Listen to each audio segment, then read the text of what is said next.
రాష్ట్ర అభివృద్ధిని ప్రతిపక్షాలు ఓర్వడం లేదని ఫైర్ అయ్యారు మంత్రి సీతక్క. రుణమాఫీని కూడా జీర్ణించుకోలేకపోతున్నారని మండిపడ్డారు. కేవలం ప్రభుత్వాన్ని బద్నాం చేయడమే లక్ష్యంగా వ్యవహరిస్తున్నారని ఆరోపించారు. 7 లక్షల కోట్లు అప్పులు చేసి అవతల పడ్డారని విమర్శించారు. ప్రభుత్వ భూములు సాగు చేసే వారి వివరాలు సేకరించాలని కలెక్టర్లకు ఆదేశాలు ఇస్తున్నానని చెప్పారు మంత్రి పొంగులేటి. త్వరలోనే సాగు చేసే అర్హులకు పట్టాదారు పాసు పుస్తకాలు అందజేస్తామన్నారు. ధరణితోనే బీఆర్ఎస్ చాప్టర్ క్లోజ్ అయిందన్నారు మంత్రులు.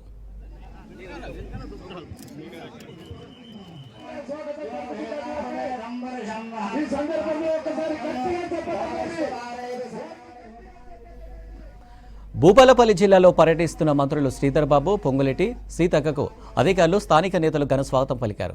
గణపురం మండలం గాంధీనగర్లో 60 ఎకరాల్లో ఏర్పాటు చేయనున్న ఇండస్ట్రియల్ పార్కు నిర్మాణానికి మంత్రులు శంకుస్థాపన చేశారు.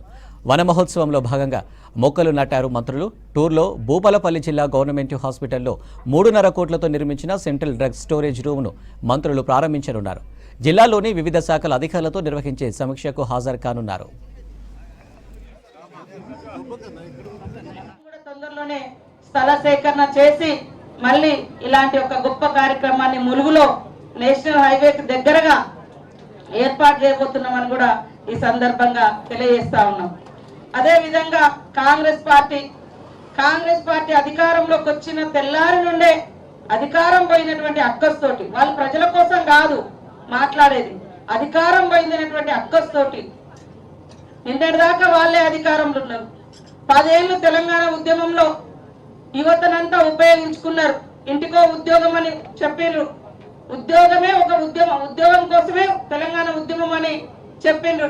కానీ 10 ఏళ్లలో ఉద్యోగాలు ఇవ్వలే, డిఎస్సి ఇవ్వలే, మరి గ్రూప్ 1 ఇవ్వలే, గ్రూప్ 2 ఇవ్వలే, నోటిఫికేషన్లు ఇవ్వలే. ఇచ్చిన నోటిఫికేషన్లు కూడా లీక్ అయి క్యాన్సల్ అయి రోజుల తరబడి, సంవత్సరాల తరబడి మన పిల్లలు కోచింగ్ సెంటర్లలో దిప్పుకున్నటువంటి పార్టీ ఇలా కొలువుల కోసం మేము ధర్నాలు అంటున్నాం. ధరణి మూలంగా ఎన్ని ఇబ్బందులు అయినాయో భూపాలపల్లి జిల్లా వాళ్ళు ఎంతమంది మరి ఎంఆర్ఓల చుట్టూ తిరిగిర్రు, కలెక్టర్ల చుట్టూ తిరిగిర్రు, అదంతా తెలుసు. దాని అంతా ఒక ప్రజలందరికి అనుకూలమైనటువంటి భూమాత తెస్తుంటే ధరణి మార్చొద్దు. ఎందుకంటే వందలాది ఎకరాల భూములు కొంతమంది పేదోళ్ళ భూములు పట్టాలు చేసుకున్నటువంటి వాళ్ళు అడ్డుకునే ప్రయత్నం చేశారు. అయినా కూడా దిగ్విజయంగా జరిగింది.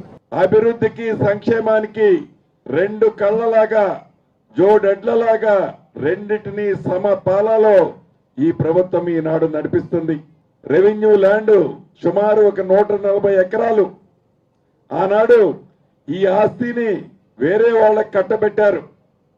ఆ కట్టబెట్టిన ఆస్తిని నేను మంత్రి అయిన మొదటి 10 రోజుల్లోనే వచ్చి ఎట్టి పరిస్థితుల్లో దాన్ని క్యాన్సిల్ చేయాలన్నాని నాతో సంతకం పెట్టించుకొని క్యాన్సిల్ చేసి ఈ భూమిని మీ అందరికీ, ఇక్కడున్న యువతకి ఉపయోగపడే విధంగా ఈనాడు ఈ భూమిని పేదోడి ఆలోచనకు అనుగుణంగా మీ అందరి ఉపయోగం కోసం ఈరోజు ఈ ప్రభుత్వం నిర్ణయించడం జరిగింది.